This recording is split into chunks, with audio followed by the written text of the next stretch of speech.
Welcome to our executive interview series at AI Talks presented by AIScoop. I'm Wyatt Cash and I'm here with Robin Carnahan, Administrator at the General Services Administration. Robin, thank you so much for joining us. Great to be here. So we're talking about AI today, and I'm particularly interested in kind of getting your impression about how has the need for AI-related skills among government employees changed in just the last year, and what training initiatives are you seeing or planning to help meet those needs? Yeah, it's a great question. We've seen a big bump in obviously interest and need from our teams, and we're doing a couple of things. One, we're working to upskill the teams that we have in government now.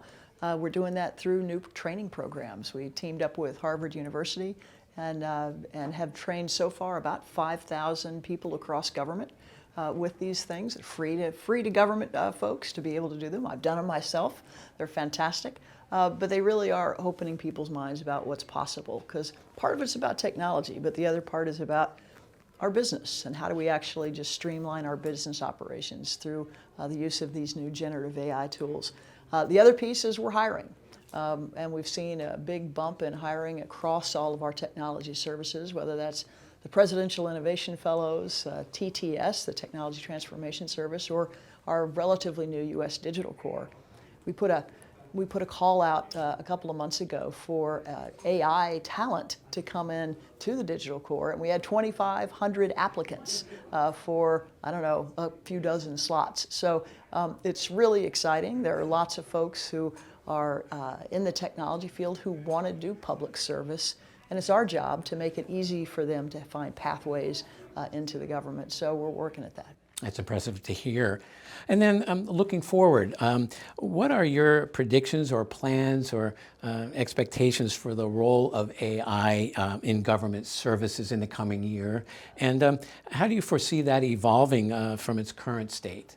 Well, look, we're all experimenting. At GSA, we've got 150 different pilots happening, 132 different generative AI technologies are being experimented with.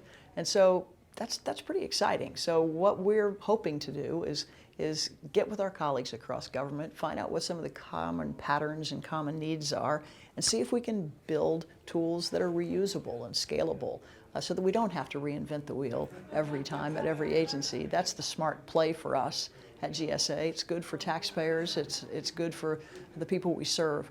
So that is one thing, looking for patterns and a lot more sharing.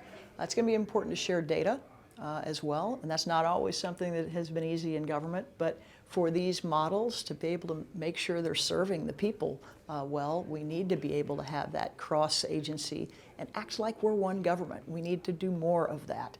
And then what I really hope is that we can normalize these things, that so, you know, instead of even talking about it, it's just a normal part of our business flow and operation. So that's what I'm hoping. The other thing that's so important is that this is a collaboration between government and our industry partners, because neither of us is going to get there on our own.